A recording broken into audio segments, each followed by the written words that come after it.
Hey piano people, in today's tutorial, I'm going to show you how to memorize every seventh chord on the piano forever. There are 5 different types of seventh chords, and you can start them on any note. And I know that sounds like a lot, but stick with me because I'm gonna break this down into 2 simple steps so that you can memorize all of the seventh chords forever. Welcome to Ashley Young Music Studio, where you're about to learn how to practice smarter, not harder. Let's dive in. The first step is to memorize the formula used to build each type of seventh chord. We're gonna go through 5 total. The first type of seventh chord is a major seventh chord. The symbol for this chord is an uppercase letter with an uppercase M and a 7. For example, CM7. And this means that you're going to build a major chord with a major seventh.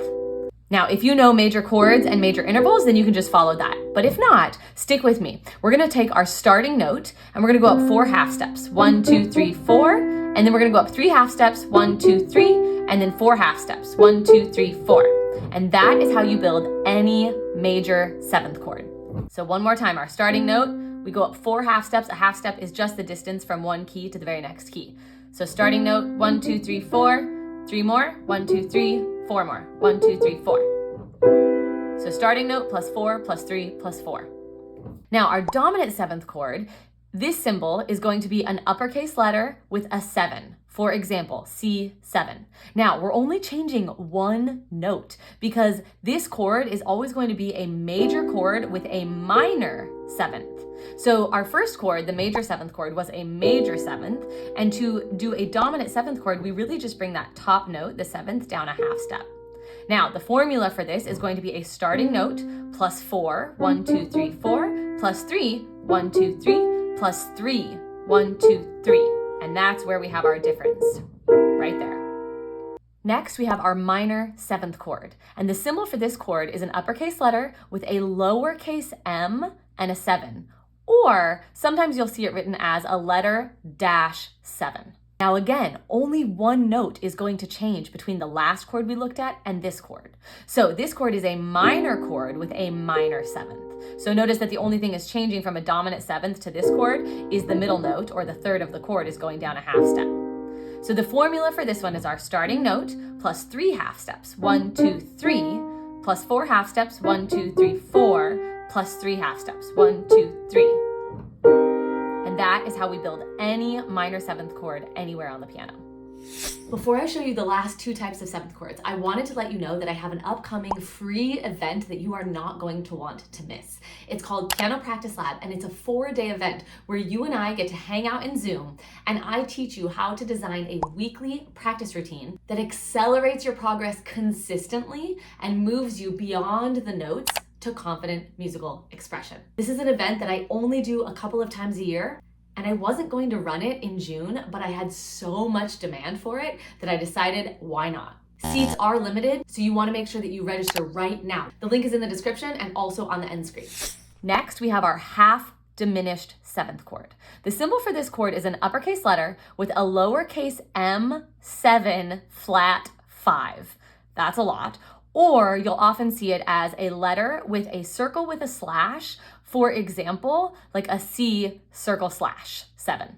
Now again, only one note changes between this chord and the minor seventh chord that we just looked at.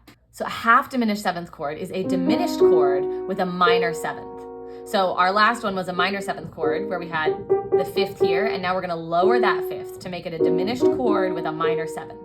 So the formula for this one is our starting note, and we're gonna go up 3, 1, 2, 3, and then we're gonna go up 3, 1, 2, 3, then we're going to go up 4, 1, 2, 3, 4. And that is our half diminished seventh chord, and you can build it anywhere on the piano. Now last, we have the fully diminished seventh chord. This is my favorite one. The symbol for this one is an uppercase letter with a little tiny circle next to it. So for example, C with a little circle. Now, only one note changes again between the last chord we looked at and this chord. So we're going to have a diminished chord and a diminished 7th. So before, when in the half diminished 7th, we had a minor 7th, but we're gonna bring that note down a half step, and this is our fully diminished chord. So the formula is our starting note, and we go up 3, 1, 2, 3, and then we go up 3, 1, 2, 3, and then we go up 3, 1, 2, 3. That is our fully diminished seventh chord. I love the fully diminished seventh chord because it's all built with your starting note plus 3 half steps, 3 half steps, 3 half steps. And so once we get into our next step where I'm gonna show you a little bit more, you're gonna see how this one is pretty easy to memorize and to play starting on any note. Step 2 is to memorize. And I'm going to show you exactly how to memorize these chords with an emphasis on making them sound beautiful and musical. Because I don't just want you to be able to rattle off the note names of a chord. I want you to be able to actually play these chords and make them sound good so that you can apply this information to the pieces that you're learning. And if you are someone who really understands the importance of memorizing patterns in music like chords and intervals and note names, then you would probably get a lot out of my free sight reading workshop called Speed Reader. This workshop teaches you the 3 simple steps that you can take to sight read with more accuracy and more expression every time. I'll link to that free workshop in the description below so that once you're done watching this video, you can grab that free workshop. So the best way to practice these chords so that not only do you memorize them, but so also that you can actually play them and make them sound good, is to practice memorizing them one at a time, with not only the intention of just memorizing the notes, but actually the intention of getting these chords into your memory completely. So we're gonna start with one type of chord, and you might spend a couple of days or even a couple of weeks just working with one type of 7th chord to really give yourself a chance to fully memorize how to build them and how to find them all over the piano. So today I'm gonna show you the dominant 7th chord because that's one of the most popular ones, especially if you are working on Western classical music. If you're learning something from this video, go ahead and give it a thumbs up, subscribe to the channel so that you don't miss out on any of the content that I put out on a regular basis, and make sure to copy this link and share it with a friend or with a group of adult piano players that you know would also benefit from learning how to memorize all of their 7th chords forever. So let's take the C7 chord. We have our major chord with our minor 7th, or the other way to build it is our starting note plus 4 half steps, 1, 2, 3, 4, plus 3 half steps, 1, 2, 3, plus 3 half steps, 1, 2, 3. So here's our C dominant 7th chord. Now we're going to play it blocked with the correct notes. Okay, and then we're going to take some time to arpeggiate it and say the notes out loud. C, E, G, B flat, G, E, C, E, G, B flat, G, E, C. Now, when we're doing this, the goal is to get it to the point that you can just recite the note names of the chords, okay? Because you do need to know the notes of the chords. But then what we're going to do to really help you start to get it into the other types of memory is I want you to play it as a blocked chord, listen to the sound of it. Okay, and then we're actually going to invert the chord, meaning we're gonna organize the notes in a different way. So I'm gonna take this bottom note and I'm gonna bring it up to the top. Okay, so now I'm gonna play E, G, B flat, C. So it's the same notes, it's just the C was on the bottom before and now it's on the top. Okay, and I'm gonna go back and forth between those 2 chords. Notice it's the same sound, just slightly different because the C is going from the bottom to the top. Now I'm going to invert it again. I'm going to take the E from the bottom and put that on the top. So G, B flat, C, E. And I'm going to go back and forth between those 2, and you can do this very slowly. Then I'm going to invert it again. I'm going to take the G off the bottom and put it on the top. B flat, C, E, G. Back and forth between the 2. And then one last time, we're going to bring it back up to our original position by putting that B flat from the bottom to the top.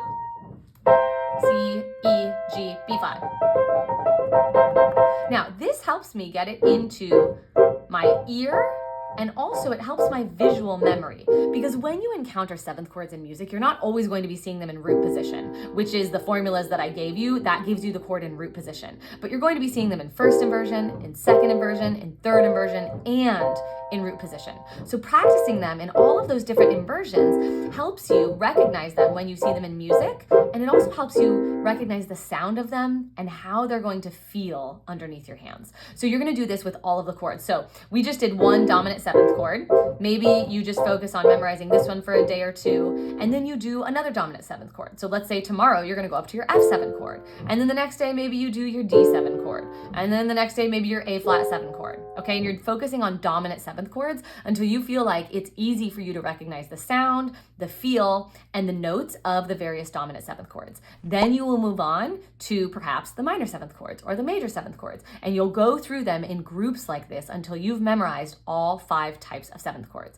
It sounds tedious. It sounds like it's going to take you a really long time, but I promise if you give 5 minutes of focused practice each day, you're going to have them all memorized within a few weeks. So take these 2 steps and go forward to memorize all of your 7th chords. Don't forget to snag that free sight reading workshop in the description. And on the end screen, you are going to see 2 links. One is going to link you to another tutorial where I'm going to show you how to memorize all of your major and minor chords forever. And the other is going to be a link so you can reserve your free seat for that upcoming live event, Piano Practice Lab. You want to make sure you do that ASAP because those seats will run out. Let me know if you'll be joining me in the comments below. Happy practicing.